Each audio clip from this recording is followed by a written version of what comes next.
Antes de lermos, vamos ter mais uma breve palavra de oração juntos. Pai, nos alegramos de nos reunirmos para Ti, nos alegramos de sermos esse povo Teu, que se reúne debaixo do Teu nome, que se reúne aos Teus pés para ouvir a Tua voz, para ouvir Tua palavra bendita. Que privilégio, Senhor. Nós, mais uma vez, como tantas vezes nessa noite, foi levantado um clamor a respeito da Tua palavra.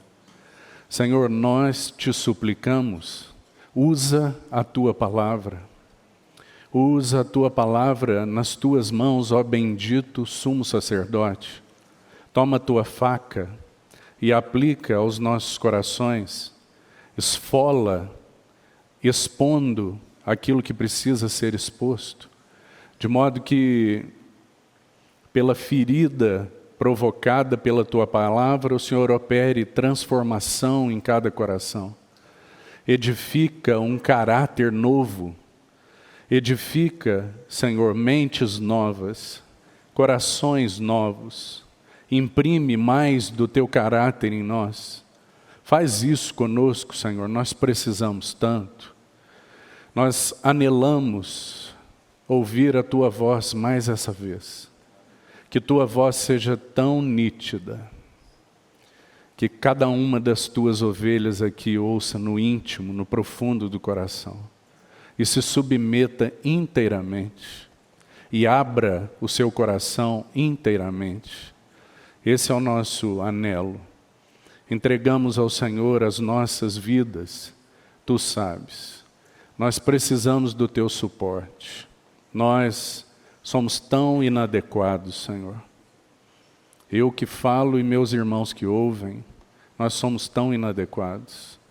Mas apesar de nós, tem misericórdia e fala conosco poderosamente.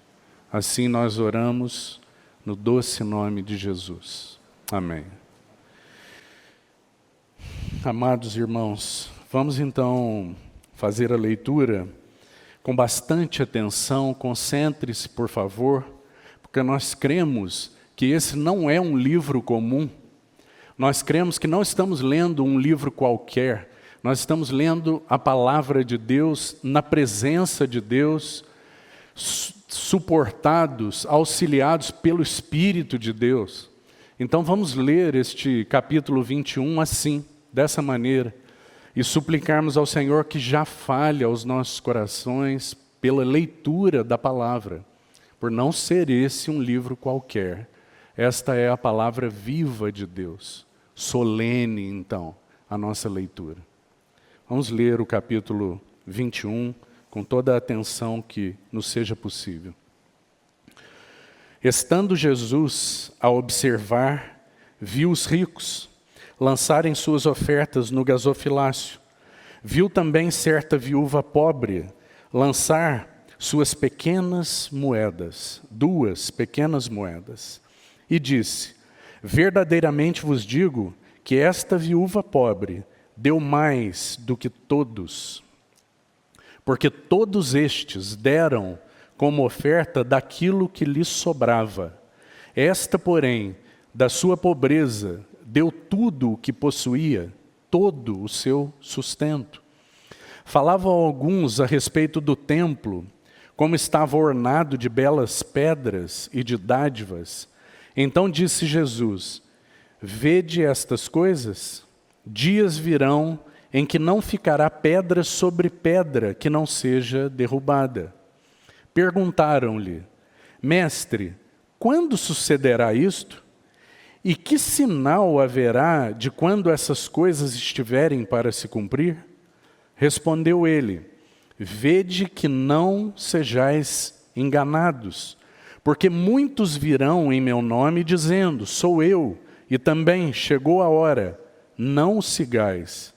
Quando ouvirdes falar de guerras e revoluções, não vos assusteis, pois é necessário que primeiro aconteçam essas coisas, mas o fim não será logo. Então lhes disse: levantar-se-á nação contra nação e reino contra reino. Haverá grandes terremotos, epidemias e fome em vários lugares, coisas espantosas e também grandes sinais no céu. Antes, porém, de todas essas coisas, lançarão mão de vós, vos perseguirão, entregando-vos às sinagogas e aos cárceres, levando-vos à presença de reis e governadores, por causa do meu nome. E isto vos acontecerá para que deis testemunho. Assentai, pois, em vossos corações, de não vos preocupardes com o que haveis de responder, porque eu vos darei boca e sabedoria, a que não poderão resistir, nem contradizer todos quantos se opuserem. E sereis entregues até por vossos pais, irmãos, parentes e amigos, e matarão alguns dentre vós. De todos sereis odiados por causa do meu nome. Contudo, não se perderá um só fio de cabelo da vossa cabeça, e na vossa perseverança que ganhareis as vossas almas. Quando, porém, virdes Jerusalém sitiada de exércitos, sabei que está próxima a sua devastação. Então os que estiverem na Judéia fujam para os montes, os que se encontrarem dentro da cidade retirem-se, e os que estiverem nos campos não entrem nela, porque estes dias serão de vingança, para se cumprir tudo o que está escrito. Ai das que estiverem grávidas e das que amamentarem naqueles dias, porque haverá grande aflição na terra e ira contra este povo. Cairão ao fio da espada e serão lançados cativos para todas as nações, e até que os tempos dos gentios se completem, Jerusalém será pisada por eles. Haverá sinais no sol, na lua e nas estrelas. Sobre a terra, angústia entre as nações em perplexidade, por causa do bramido do mar e das ondas. Haverá homens que desmaiarão de terror, e pela expectativa das coisas que sobrevirão ao mundo, pois os poderes dos céus serão abalados. Então se verá o Filho do Homem vindo numa nuvem com poder e grande glória. Ora, ao começarem estas coisas a suceder, exultai e erguei as vossas cabeças, porque a vossa redenção se aproxima. Ainda lhes propôs uma parábola dizendo: vede a figueira e todas as árvores, quando começam a brotar, vendo-o, sabeis por vós mesmos que o verão está próximo. Assim também, quando virdes acontecer estas coisas, sabeis que está próximo o reino de Deus. Em verdade vos digo que não passará esta geração sem que tudo isso aconteça. Passará o céu e a terra, porém as minhas palavras não passarão. Acautelai-vos por vós mesmos, para que nunca suceda que os vossos corações fiquem sobrecarregados com as consequências da orgia, da embriaguez e das preocupações deste mundo, e para que aquele dia não venha sobre vós repentinamente, como um laço, pois há de sobrevir a todos os que vivem sobre a face de toda a terra. Vigiai, pois, todo o tempo, orando, para que possais escapar de todas essas coisas que têm que suceder e estar em pé na presença do Filho do Homem. Jesus ensinava todos os dias no templo, mas à noite, saindo, ia pousar no monte chamado das Oliveiras, e todo o povo madrugava para ir ter com ele no templo, a fim de ouvi-lo. Nós temos então compartilhado esses últimos dias do Senhor, e nós estamos aqui na sua última semana. realmente últimos dias. O registro do capítulo 21 é o registro desse terceiro dia dessa última semana. Restam agora poucos dias ao Senhor. E nós temos, como já estivemos vendo, meus irmãos, nós temos aqui no capítulo 21, vamos chamar de um breve momento, uma pausa, um momento de descanso, entre aspas, dos combates, dos embates que o Senhor vinha tendo com aquelas autoridades. Então, com escribas, fariseus, sacerdotes, sumo sacerdote, todos aqueles saduceus, embates que o Senhor vinha tendo, e quando chega aqui no capítulo 21, então o Senhor se concentra, o registro de Lucas está concentrado naquilo que o Senhor, naquele relacionamento e nas palavras que o Senhor menciona então aos seus discípulos. E por isso, nós temos então lições muito significativas. Esse é o conhecido sermão escatológico do Senhor. Esse sermão também é proferido no Monte das Oliveiras.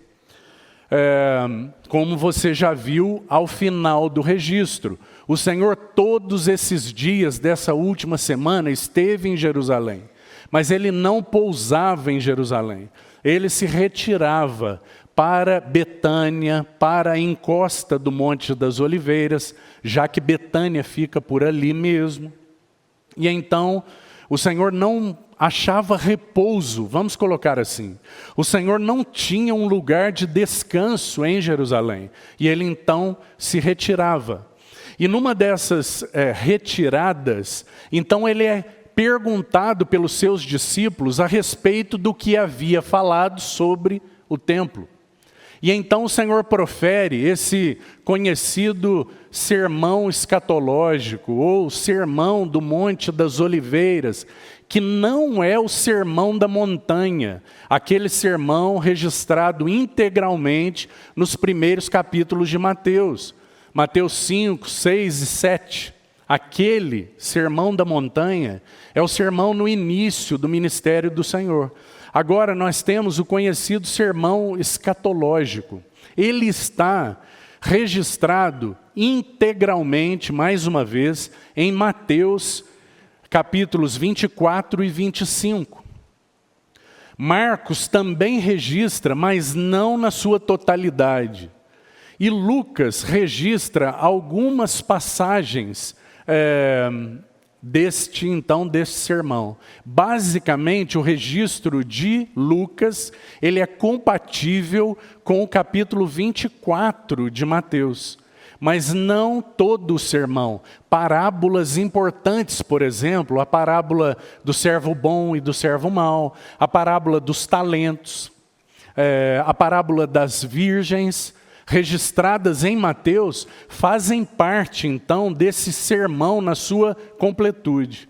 Mas aqui em Lucas, nós temos apenas o registro da parábola da figueira, enquanto que Mateus registra todas.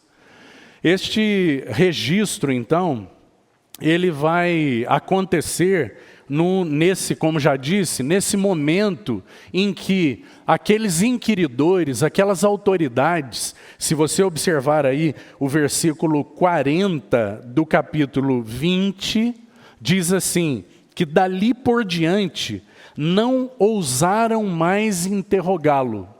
Então, a partir desse momento, e nós estamos aí no capítulo 21, nesse início desse momento em que eles não mais ousaram interrogar o Senhor.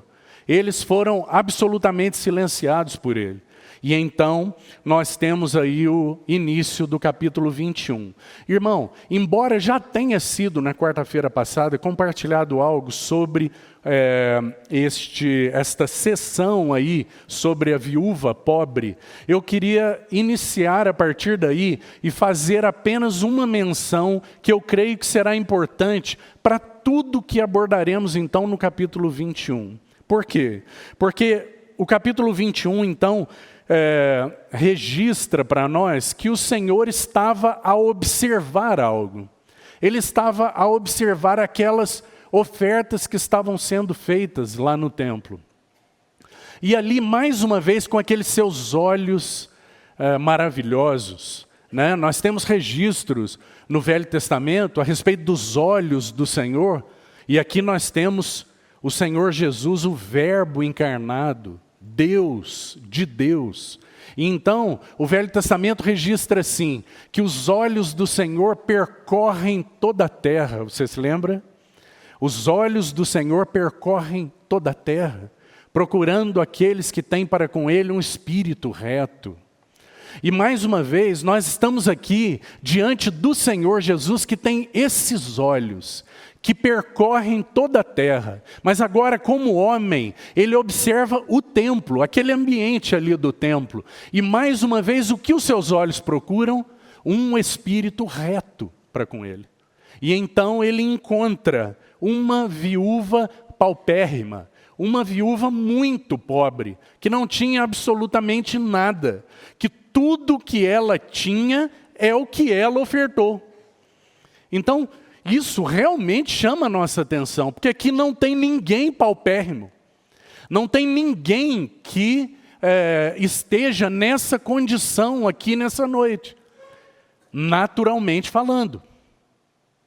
Mas nós podemos ter aqui entre nós alguns que estejam em uma condição espiritualmente paupérrima e que carecem de um encontro e de uma experiência progressiva com o Senhor Jesus para enriquecimento, para que o Senhor vá formando as riquezas da sua vida em nós. Porque é essa a nossa relação com Ele. Na medida em que nós nos relacionamos com o Senhor, o que acontece? Ele vai nos enriquecendo. Enriquecendo com o quê? Enriquecendo com aquilo que é da parte dEle. De modo que quando Deus olha para Cristo, Ele se agrada perfeitamente. Porque Ele tem ali tudo que Ele carece, que Ele intentou, que Ele necessita em um homem. Mas quando Ele olha para nós, naturalmente, Ele não pode ver o que lhe agrada. Mas graças a Deus, porque nós fomos colocados em Cristo. E agora quando Ele olha para mim, não vê a mim, mas vê a Cristo. Então, na medida que Ele contempla a minha vida e a sua vida em Cristo, então em Cristo nós somos agradáveis. E aqueles olhos que percorrem toda a terra e que buscam o seu amado Filho, pode encontrar essas características na sua vida, na minha vida, mas principalmente na sua igreja. Graças ao Senhor. Porque é isso que o Senhor anela. Então, na medida em que nós compreendemos isso, irmão, isso muda a nossa vida. Porque isso dá sentido para a vida. Para que você vive? Para que Cristo seja formado na sua vida. Você não vive para trabalhar. Trabalhar é seu ofício secundário. Você não vive para ser pai, mãe. Isso também é secundário. Você não vive para prosperar. Tudo isso faz parte da vida. Mas se nós vivermos para isso, então o centro da nossa vida está errado, compreende, irmão? E sabe o que vai ocasionar? Problemas. Você pode ter tudo. Você pode ter todas as coisas e não ser feliz. E não estar satisfeito. Por quê? Porque o propósito da nossa vida é Cristo, é vivermos para Cristo, é vivermos para Ele, nos entregarmos a Ele e compreendermos aquilo que a viúva compreendeu, que Ele é absolutamente suficiente. Que você não precisa, a lição principal da viúva é essa, como nós vamos procurar ver aqui. Porque o Senhor vai fazer baseado nessa observação, então é feito naturalmente um contraste impressionante entre aquelas autoridades, especialmente os escribas, que são citados aí, e a viúva. Então há um contraste absolutamente brutal. Por quê? Porque quando nós olhamos, o Senhor vai propor uma diferença. Ou você acha que Lucas colocou o registro da viúva pobre exatamente após a menção que o Senhor faz dos escribas à toa, irmão? Foi inspirado pelo Espírito, para que nós compreendêssemos que há um contraste brutal aqui Ele está fazendo um contraste. Ele está mostrando para nós que... E qual é o contraste? Nós temos aqueles escribas. Qual era a filosofia de vida deles? Tudo para nós. Nós vivemos para nos satisfazer. Nós usamos tudo e todos para a nossa satisfação. É assim que os escribas viviam. Então eles se comportavam como se comportavam, porque essa era a motivação deles. Tudo para eles. Era isso que eles buscavam. E aquela mulher? Aquela mulher era bem diferente. Aquela mulher, ela provou com a sua atitude que o seu coração tinha uma motivação de vida. Qual que era? Tudo para Deus. E se eu morrer hoje, porque eu dei todo o meu sustento, amém, eu estou satisfeita. Por quê? Porque eu compreendo que na minha vida é tudo para Deus. Essa era a compreensão dela, porque senão nós não conseguimos raciocinar e achar lógica nessa atitude, irmão. Nós não conseguimos achar lógica nessa atitude, a não ser que ela tenha uma compreensão muito nítida do propósito da vida, o que muitas vezes falta para nós. Compreende? É por isso que nós ficamos batendo cabeça. É por isso que nós temos dificuldade de renunciar. É por isso que nós temos dificuldade de nos consagrar. Por quê? Porque a motivação central do nosso coração pode estar equivocada. Nós podemos estar compreendendo mal o que ela compreendeu muito, muito bem. Então, quando nós olhamos para eles, para os escribas, o que eles ofertavam, ou a maneira que eles agiam, não tinha preço nenhum, irmão. Ninguém pagava preço nenhum. Era tudo do que sobrava. Não tinha preço. Agora, quando nós olhamos para a viúva, o que nós vemos? Nós vemos o preço de todo o seu sustento. Não é lindo olhar para ela e entender que ela está apenas replicando numa atitude aquilo que Davi, a atitude que Davi teve depois de levantar o censo erradamente, então o Senhor o disciplinar, e então ele é orientado pelo profeta de Deus que ele devia levantar um sacrifício na eira de Araúna, você lembra? O Jebuseu. Então Davi chega naquela eira, ele era o rei. Quando Araúna vê o rei chegando, ele olha e diz assim, qual é a dignidade que o teu servo, eu, Araúna, estou recebendo de um rei estar vindo aqui?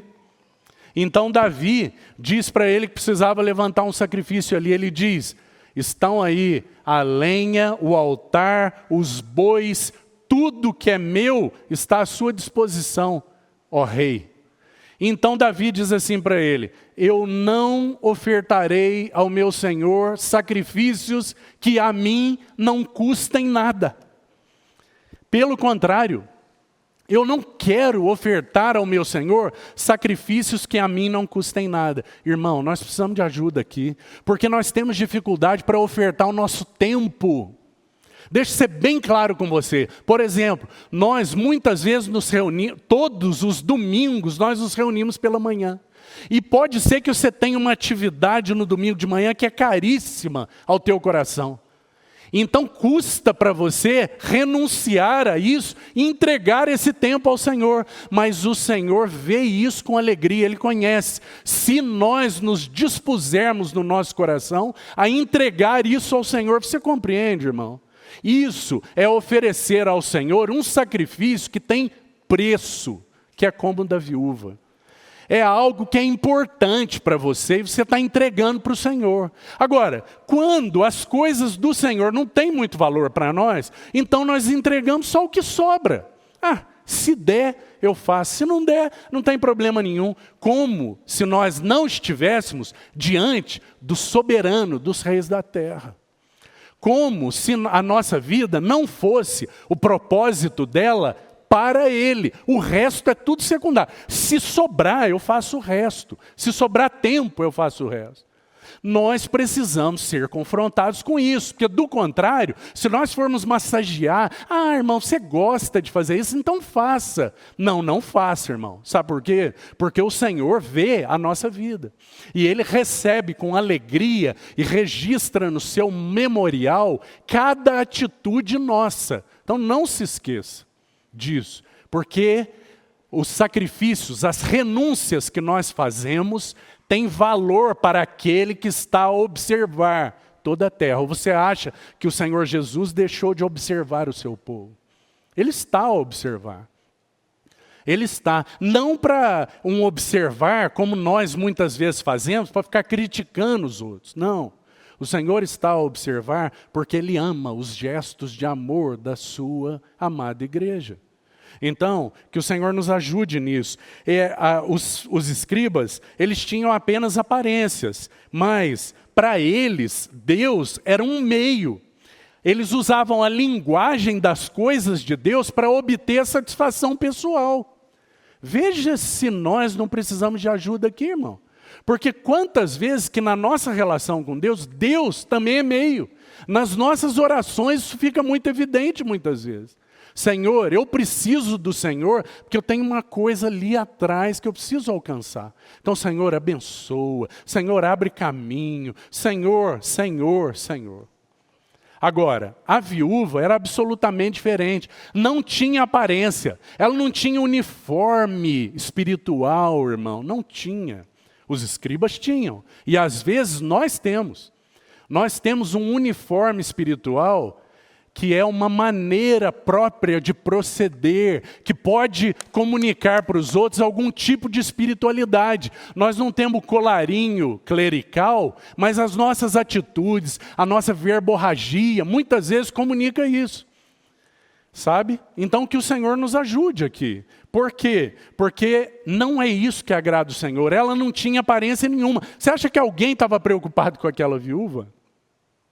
Você acha que alguém estava atento para ela? Não. Claro que não. Ela era insignificante, invisível ali para todos. Mas tem um que os seus olhos percorrem toda a terra. Esse continua no seu trono a observar os seus amados. E tudo que estava sendo feito lá só teve uma atitude que foi registrada no seu coração. Que maravilhoso. Porque aquela mulher invisível, ela registrou na eternidade uma atitude que ninguém estava dando valor, mas o Senhor Jesus estava. E mais, ela pôde experimentar que o Senhor não apenas reconheceu o valor dessa oferta, mas para ela, Deus era o fim, irmão, você compreende? É muito diferente de Deus ser um meio. Para ela, Deus era um fim. Ela não foi lá no altar em busca de algo além de Deus. Compreende? Para ela, Deus era propósito. Qual que era o propósito? Dar tudo para Deus. Deus é fim, compreende? E é essa atitude que o Senhor espera da igreja, essa atitude simples. Agora, eu te faço uma pergunta, aqui cabe uma pergunta. O que ou como que se produz um coração de viúva na igreja? O que pode produzir esse coração de viúva? Como que esse coração é produzido? Porque é isso que nós precisamos para os dias que nós estamos vivendo, baseados nas orientações que o Senhor acabou de dar aí. O Senhor acabou de dar orientações escatológicas, Ele profetizou a respeito do tempo, desde os dias dele até a segunda vinda, certo? E nós estamos, ouso dizer, mais perto, no contexto histórico, dentro da história, nós nos situamos mais perto da sua segunda vinda, certo? Aqueles irmãos que estavam ouvindo se situavam historicamente mais perto da sua primeira vinda, da sua encarnação. Agora nós mais perto da sua segunda vinda, mas a orientação que o Senhor deu para esse período de tempo é a mesma para todos os cristãos, desde aquele dia até hoje. E qual que é a orientação? Eu gostaria que você soubesse, considerasse no seu coração, que o coração de uma viúva nos ensina, ele sendo produzido em nós, ele pode ser um suporte para nós aprendermos como agir, como viver, como responder ao Senhor nesses dias que nós estamos vivendo. E nesses dias que o Senhor orientou o seu povo. Compreende, irmão? Então, volto à pergunta: como se produz um coração de viúva? Eu gostaria que você pensasse no seguinte: esse coração, ele é produzido através de um profundo senso da suficiência de Deus. Mas isso fica muito subjetivo, não fica? Um profundo, porque você pode dizer, eu tenho um senso da suficiência de Deus. E todos nós aqui podemos dizer isso. Mas pense comigo, nós estamos falando de um profundo senso íntimo, interior, da suficiência de Deus, de que Deus é suficiente. Mas como que isso se processa? Como que isso é objetivado? Como que isso sai da subjetividade e vem para a experiência? Como? Como que esse senso de que Deus é totalmente suficiente, ele vem para a nossa realidade. Ele vem através de uma experiência de que nós não temos nada além de Deus. Agora, irmão, essa experiência de que nós não temos nada além de Deus, e portanto isso gera um profundo senso de que Ele é suficiente, isso ocorre através de um ajuste soberano de Deus sobre cada vida e sobre a sua igreja. Então, o Senhor vai sim ajustar circunstâncias. Sabe, irmão, aquelas perdas, sabe aquelas doenças, sabe aqueles sofrimentos, sabe aquelas angústias. O Senhor usa todas elas didaticamente. Para quê? Para produzir em você experiências de que você não tem nada além dele. Alguns de nós demoramos a vida toda para compreender isso. Alguns, infelizmente, às vezes, não compreendem. Sabe aquelas encruzilhadas que você não sabe o que fazer? Você não tem mais muleta nenhuma. Você não tem mais auxílio nenhum. O Senhor promove isso para quê? Para que nós compreendamos que nada temos sem Ele, além dEle, nada temos. Que o Senhor faça isso conosco, sabe por quê? Por causa das coisas que nós temos, nós tendemos a ser autoconfiantes. Você entende agora por que Lucas colocou pelo Espírito a cena de uma viúva paupérrima? Para quê?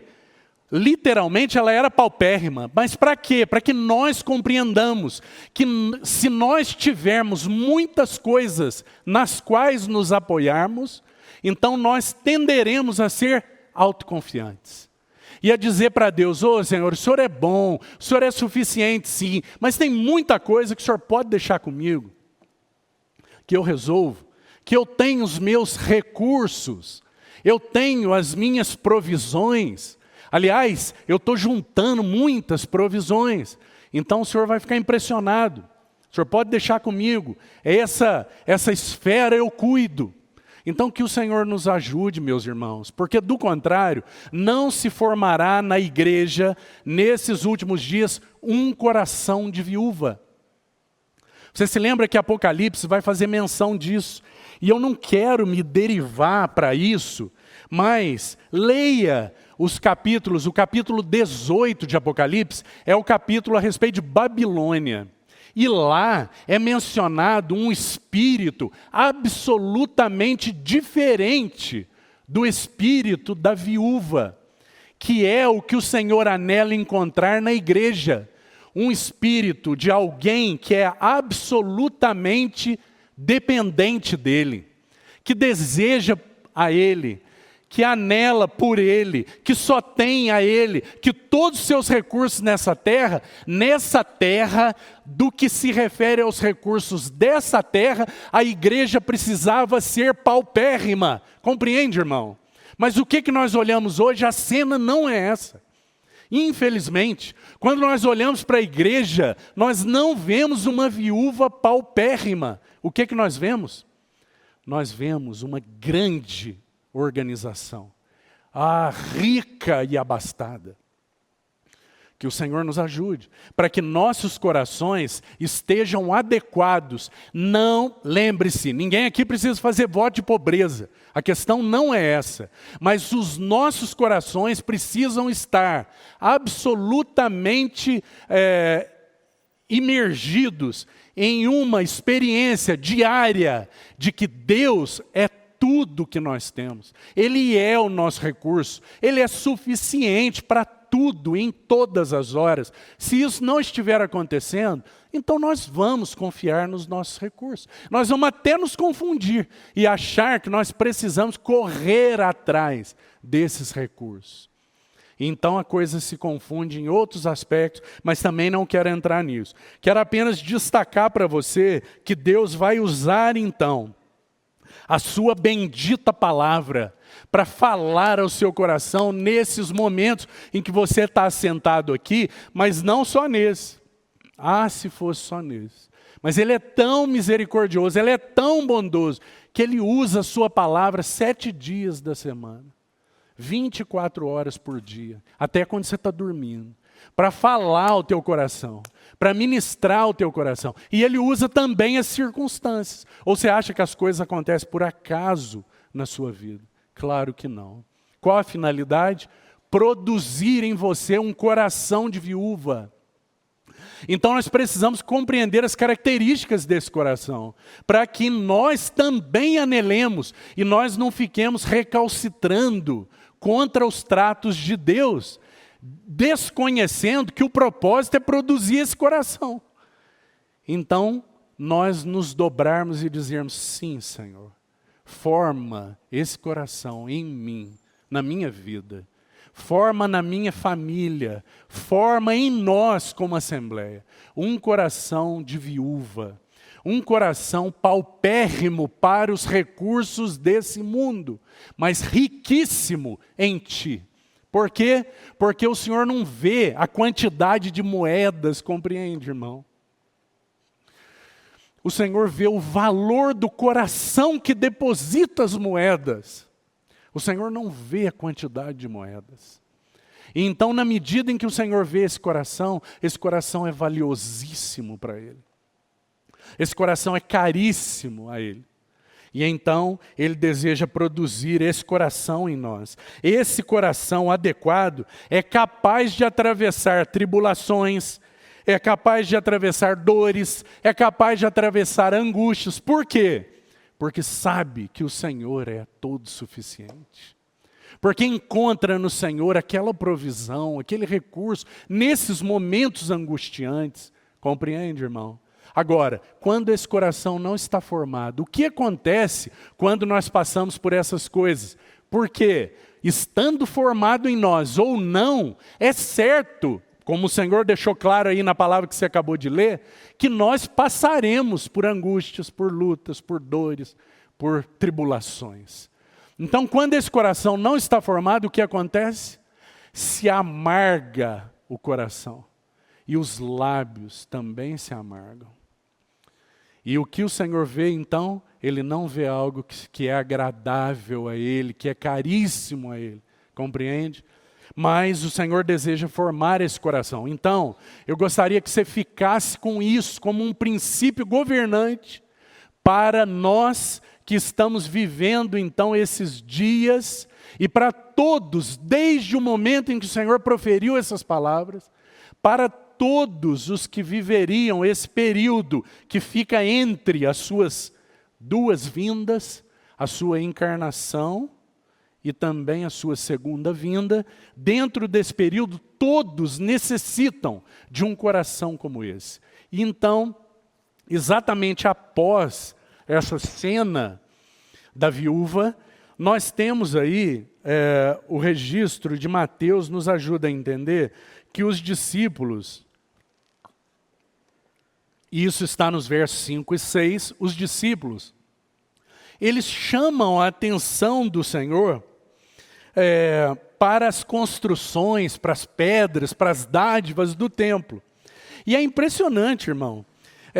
Eu não sei se você já pensou nisso, mas por que que eles fizeram isso nessa hora. Eles tiveram várias oportunidades com o Senhor no templo. Nenhuma das vezes o Senhor demonstrou qualquer interesse por aquelas construções.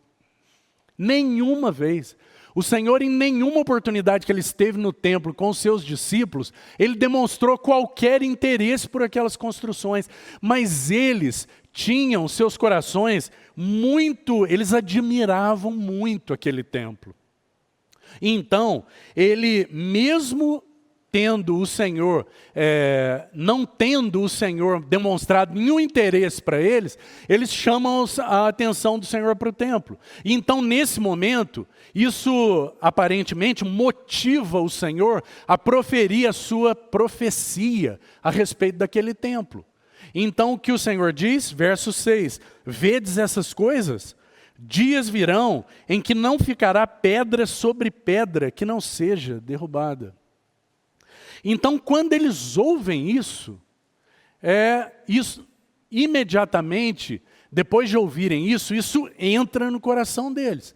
Então, nós não sabemos ao certo se isso aconteceu imediatamente ou, segundo a narrativa de Mateus, isso sugere que eles, no retorno para pernoitar ali na encosta do Monte das Oliveiras, então aquilo volta e eles perguntam para o Senhor. E eles fazem duas perguntas, basicamente. E isso está registrado no verso 7. Então eles vão fazer duas perguntas. Primeiro, mestre, quando sucederá isso? Isso que o senhor acabou de dizer, que não vai ficar pedra sobre pedra desse templo aí, quando sucederá isso? Primeira pergunta. Segunda, e que sinal? Eles realmente gostavam de sinais, né? Que sinal haverá de quando essas coisas estiverem para se cumprir? Então, eles vão fazer essas duas perguntas aí e me chama a atenção, irmão, nós somos bastante perspicazes em observar que eles eram um tanto quanto incrédulos. Eles tinham dificuldade para crer, né? Nós sabemos, os evangelhos vão registrar isso abundantemente para nós. Eles não tinham percepção espiritual, então o Senhor falava algo, mas eles não compreendiam. Mas o que me parece que acontece aqui é que eles consideram o que o Senhor disse e que eles acreditam naquilo. E eles, de alguma maneira, eles acreditam na possibilidade daquilo acontecer. E então eles fazem uma pergunta para o Senhor. Eu penso que isso é bom de ser registrado. Eles fazem uma pergunta, duas perguntas para o Senhor, e o Senhor responde as duas perguntas. Então digo que de alguma maneira o coração deles foi crédulo naquilo que o Senhor disse, que o Senhor prontamente responde as duas perguntas que eles fazem.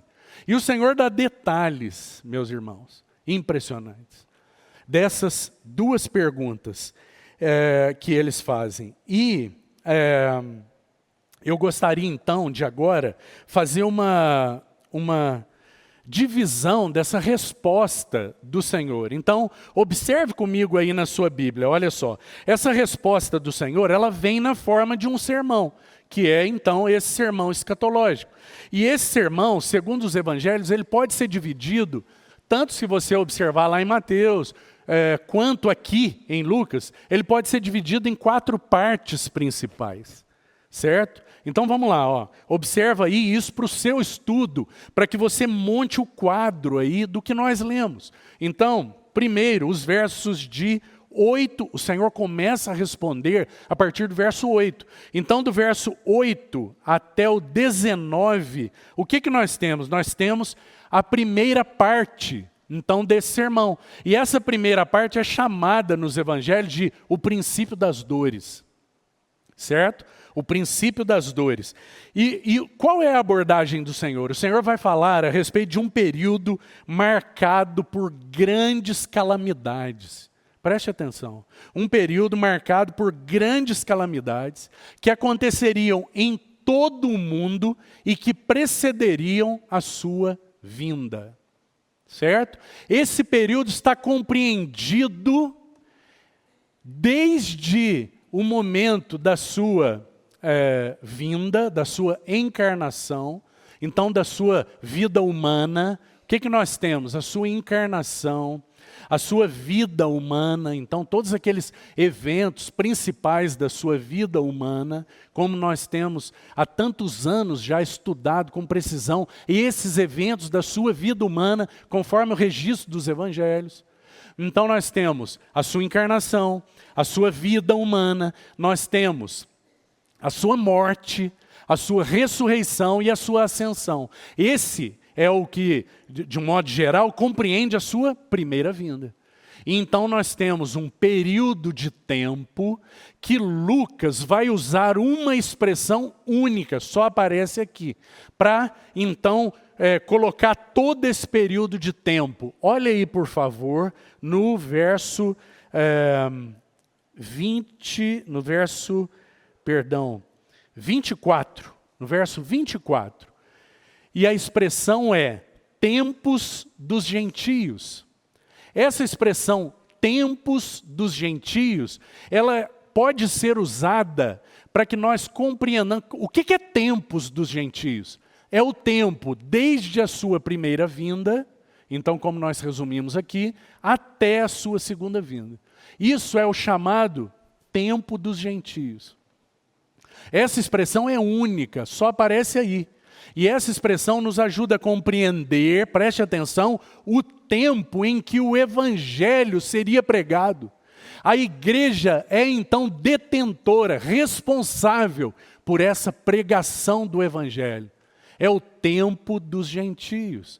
É o tempo, preste atenção, irmão, é um tempo em que, mesmo em meio a todas essas catástrofes, a toda essa cena turbulenta, o reino de Deus seria oferecido como oportunidade aos gentios. Por quê? A palavra para tempo aí, sabe qual é, irmão? É a palavra kairos no grego. E kairos, você já sabe, que é diferente de cronos. Cronos fala do tempo medido, aqui esse tempo das horas, dos minutos, dos segundos. Agora, kairos é uma expressão diferente. É usada para se falar de um período de tempo que seria uma oportunidade.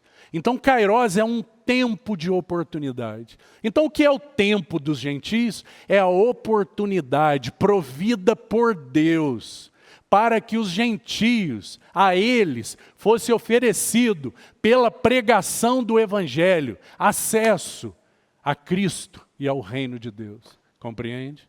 Então, isso é o que Lucas vai chamar aí de tempo dos gentios.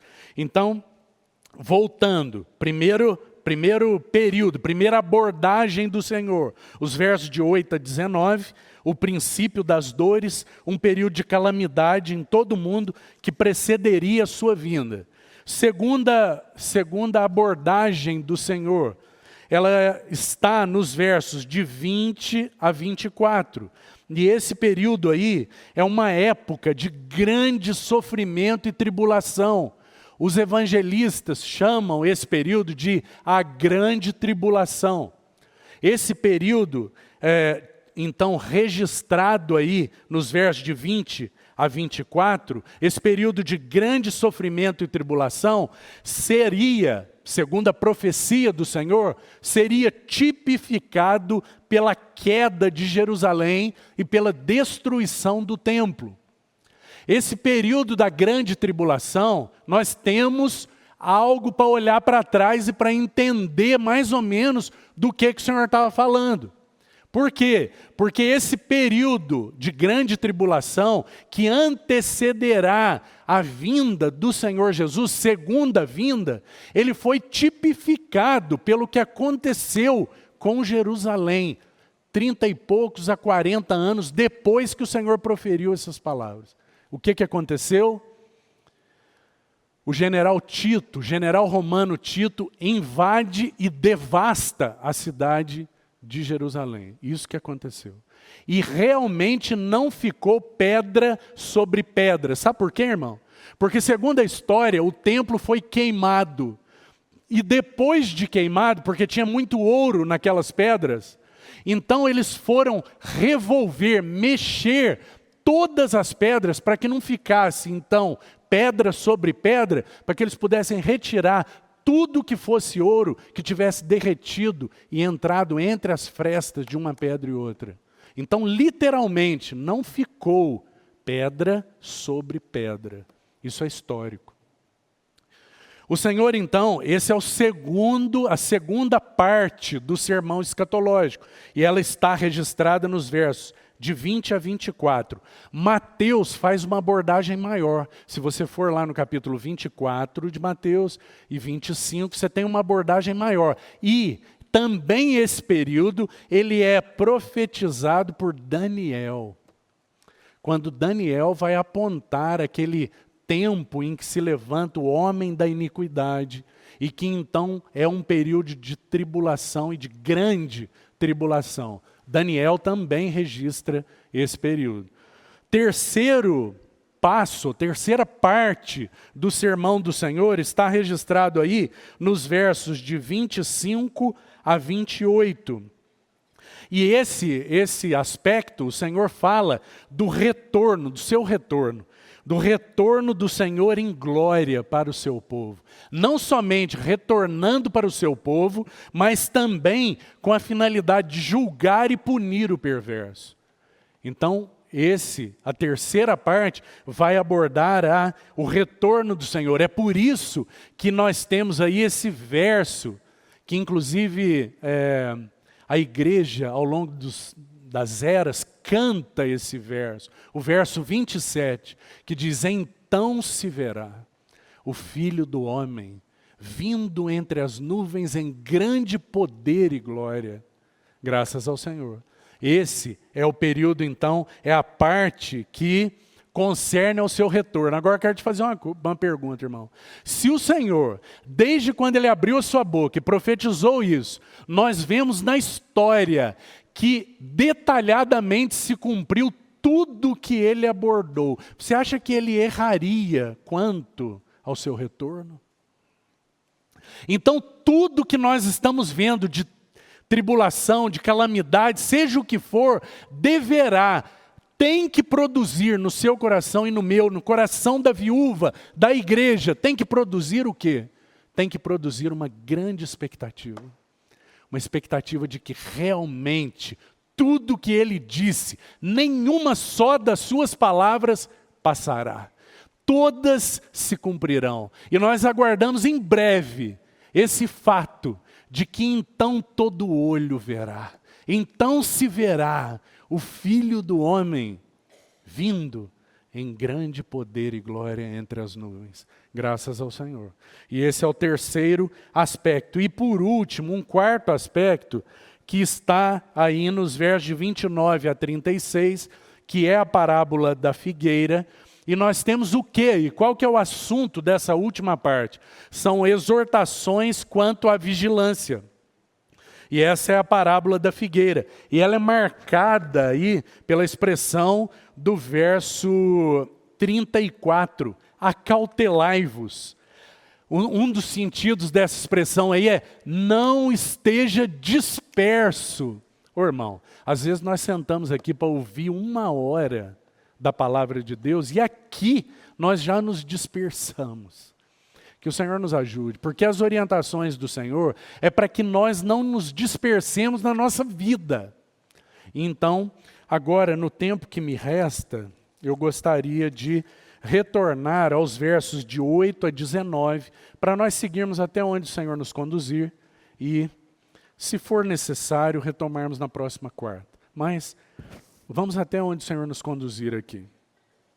Quanto às respostas do Senhor, eu penso que é importante, então, nós compreendermos esse período, esse tempo dos gentios. Esse tempo dos gentios, segundo o verso que já sugeri aí para você, o verso 24, ele diz algo sobre esse tempo, que Jerusalém seria pisada por eles, pelos gentios. Ora, irmão, não é isso que você vê?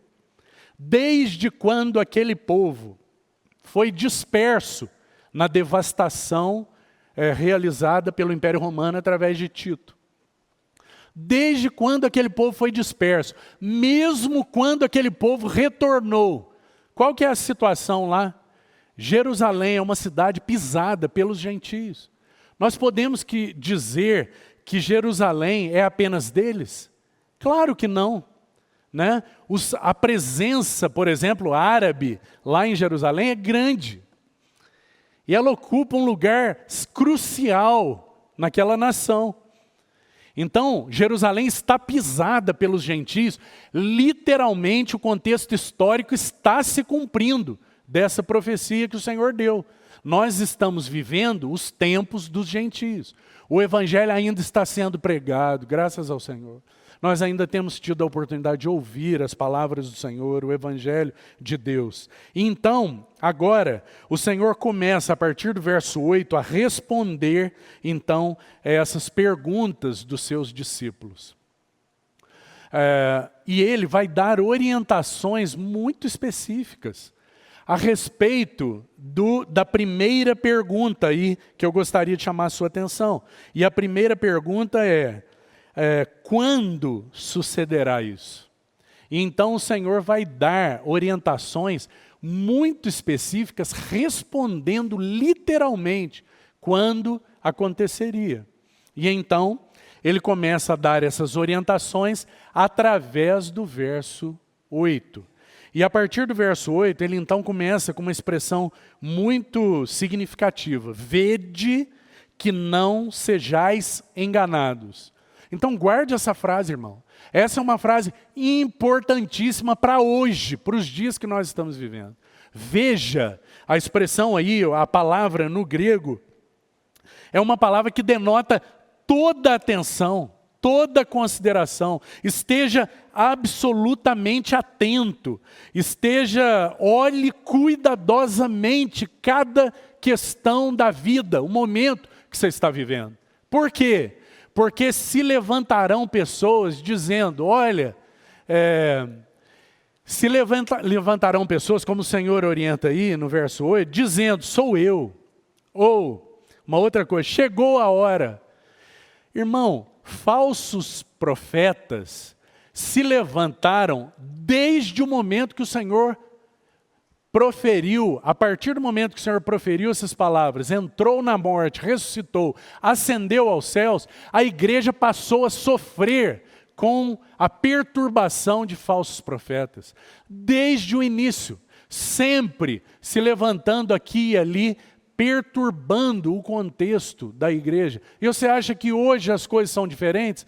Ao longo da história, a igreja nunca passou por um período em que ela não enfrentasse o levante de falsos profetas. E hoje, as coisas continuam do mesmo jeito. Qual é a orientação do Senhor? Vede que não sejais enganados. E aí, irmão, a palavra para enganados aí é uma palavra interessante, porque eu quero te apontar alguns sentidos da palavra. Alguns sentidos, né? Então vamos lá. Primeiro, enganados, sugere desviar-se do caminho. Então, o que esses falsos profetas dizendo, sou eu, atraindo atenção para si, irmão? Não sejamos aqui tão infantis, achando que alguns falsos profetas nos nossos dias, eles se levantam dizendo, eu sou o Cristo. Mas vamos ser mais perspicazes. Eles se levantam dizendo e atraindo as atenções para eles. E atraindo as pessoas para eles mesmos. Para que as pessoas então promovam os seus projetos, os seus interesses, e o nome do Senhor é então usado, e a igreja de Deus é usada. Esses receberão maior castigo, é o que o Senhor vai dizer. Então, primeiro sentido, desviar-se do caminho. Segundo, perder-se. Muitos são levados a perderem-se no caminho por conta de falsos profetas, falsos ensinos, coisas enganadoras. Quantas pessoas nós conhecemos aqui, em São Lourenço e fora daqui, que se desviaram do caminho do Senhor por conta de ensinos enganadores, por conta de falsos profetas, que atraíram essas pessoas, enganaram essas pessoas, levaram essas pessoas a se perderem. Que o Senhor tenha misericórdia de nós, para que nós estejamos atentos e não nos percamos. Isso, irmão, que nós estamos falando aqui é muito importante para tudo que você está assistindo na internet, para tudo que você está ouvindo, para os irmãos, entre aspas, que muitos gostam de ouvir. Então, cuidado, querido irmão. Cuidado, vede, para que ninguém te engane. Se você não sabe discernir o que está sendo dito, pergunte, busque ajuda de irmãos mais maduros, que podem te ajudar a discernir. Irmão, eu devo ouvir esse irmão, essa pessoa, seja quem for. Procure ajuda. Não vá ouvindo qualquer coisa, comendo qualquer coisa, pelos olhos, pelo ouvido, porque isso pode te levar a desviar-se do caminho. Terceiro sentido, afastar-se da verdade. Enganados aí, um terceiro sentido é afastar-se da verdade. Então, que o Senhor nos ajude nisso. As ideias que são sugeridas aqui sobre ser enganado, preste atenção, seriam extraviar-se. Sabe onde aparece essa palavra, irmão? Sobre aquelas ovelhas que se extraviam. Uma ovelha que está ali no aprisco, ela é do aprisco, ela está entre outras ovelhas, mas de alguma maneira ela se extravia. Pelo quê? Através de falsos profetas, falsos ensinos, dando ouvido para o que é inadequado, achando que tem condições de discernir e não tem. Então ouve o que não deve e fica confuso. Que o Senhor nos ajude, que o Senhor nos ajude a todos nós, começar por mim, para nós termos cuidado, vede, para que não sejais enganados. Essa é a primeira expressão que aparece no texto do Novo Testamento, ovelhas que se extraviaram. Agora, uma outra expressão que aparece em Apocalipse 2:20. Abra aí a sua Bíblia, por favor. Apocalipse 2:20. Vamos ler esse versículo. Apocalipse 2:20.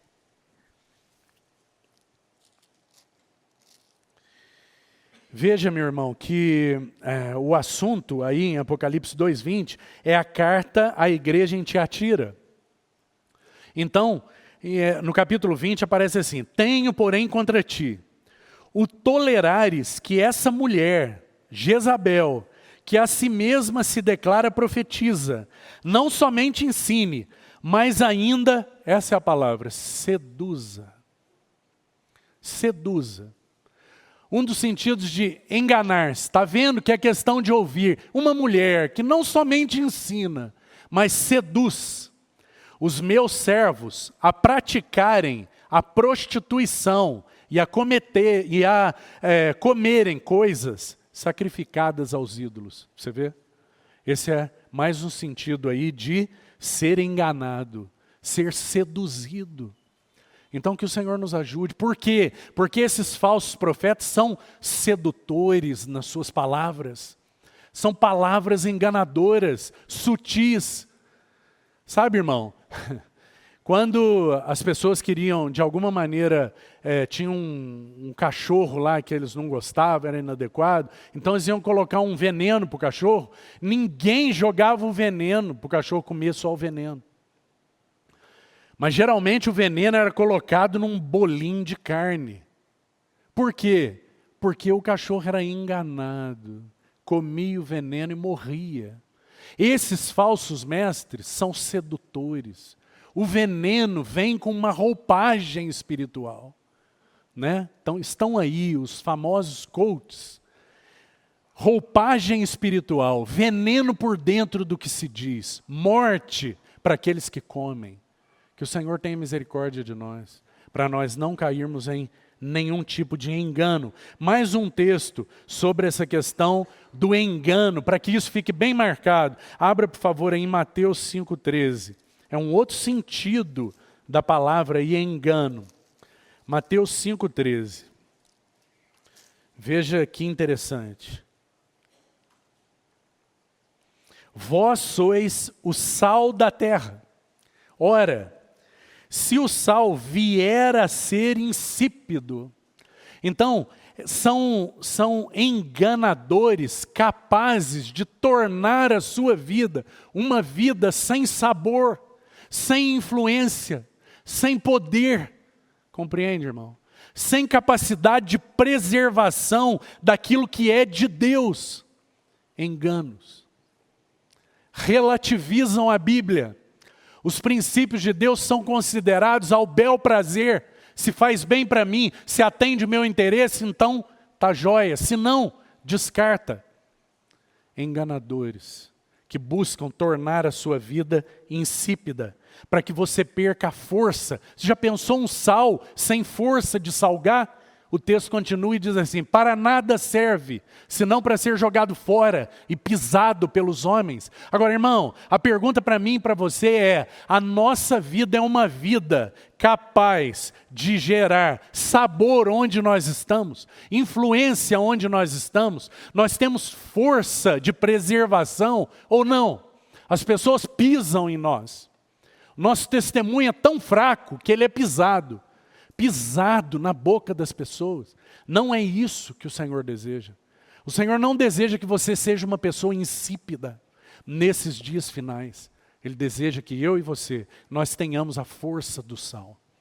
Sede sal na terra, uma vida influente, poderosa, capaz de salgar. O coração de viúva nos guardará de todo engano. Que o Senhor nos mantenha com um coração assim.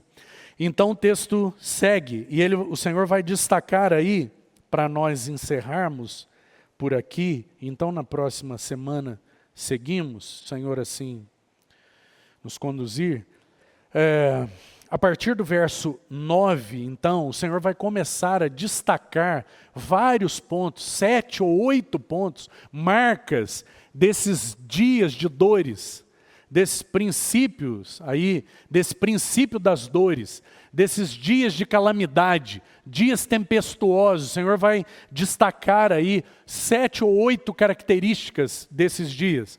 Então, o Senhor começa dizendo assim: quando ouvirdes falar de guerras e revoluções, eu queria pensar essa expressão aí, não vos assusteis. Não vos assusteis. Literalmente, isso daí quer dizer, não tenha medo. Irmão, nós precisamos ouvir isso da boca do Senhor.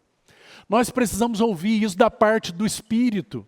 Sabe por quê? Porque quando nós começamos a tocar nesse assunto, qual que é a característica mais normal naqueles que são mais novos, naqueles que estão mais fracos? A primeira coisa que brota é medo. Então o Senhor, conhecendo a fraqueza dos seus, o que Ele diz? Não se assustem. Não tenham medo. Quando vocês ouvirem essas coisas, lembrem-se, elas são apenas sinais de que tudo que eu estou dizendo vai se cumprir. Inclusive o fato de que vocês me verão entre as nuvens, cheio de todo poder e glória, para resgatar vocês. Então ergam as suas cabeças. Esse é o encorajamento do Senhor.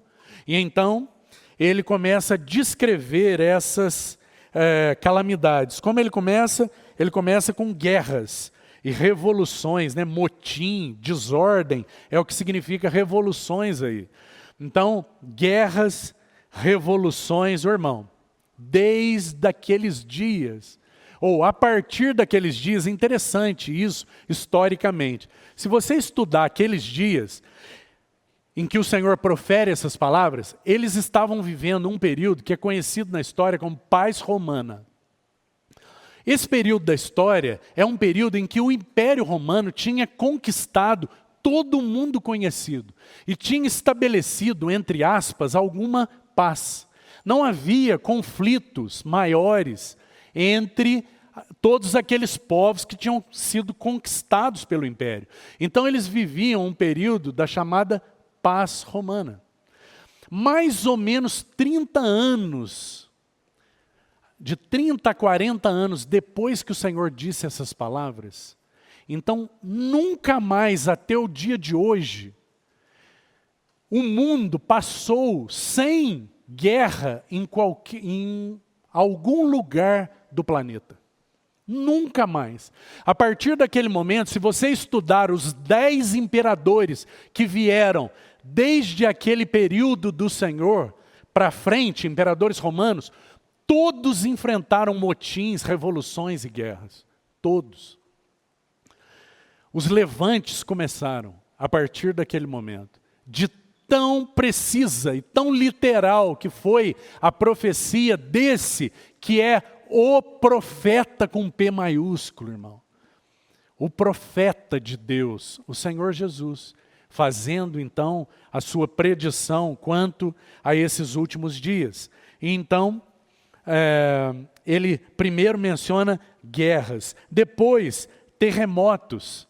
Olha aí no texto, esse é uma outra marca. Irmão, você sabia que hoje, nos dias de hoje, nós temos o registro de 700 a 800 terremotos, abalos sísmicos, de 700 a 800 e crescendo. E crescendo. Naqueles dias em que o Senhor falou essas palavras, mais ou menos 30 e poucos anos, porque historicamente bate com o período da invasão a Jerusalém, aconteceu um primeiro e conhecido terremoto. Sabe qual? A explosão do Vesúvio.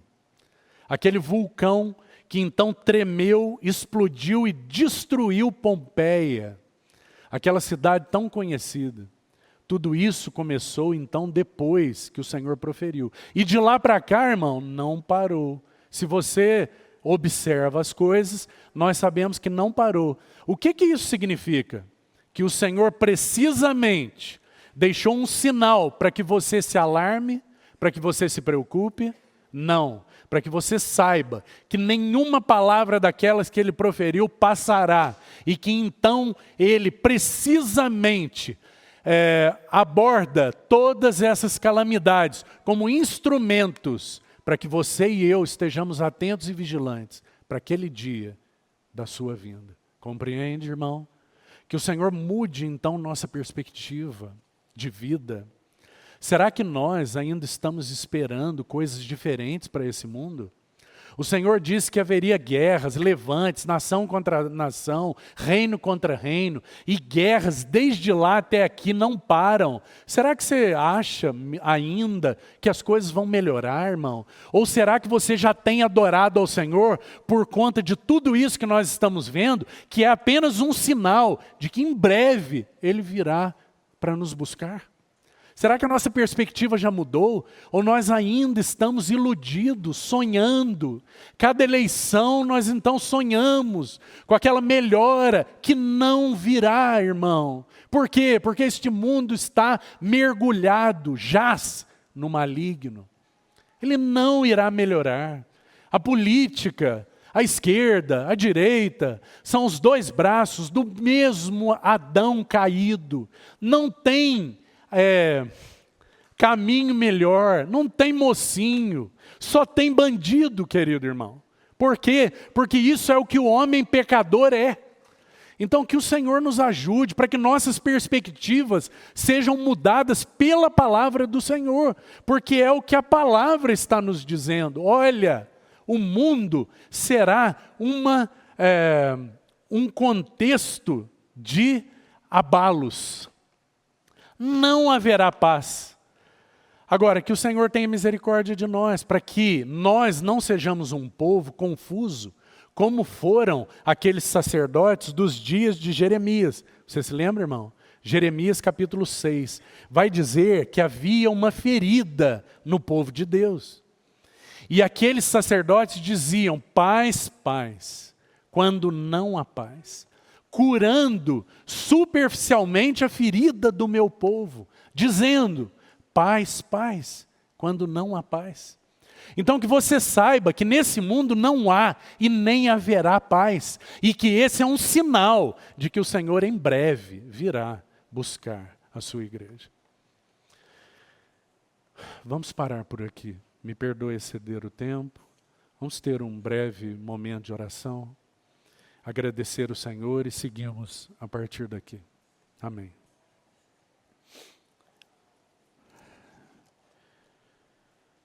Um irmão poderia agradecer para nós pela palavra que ouvimos?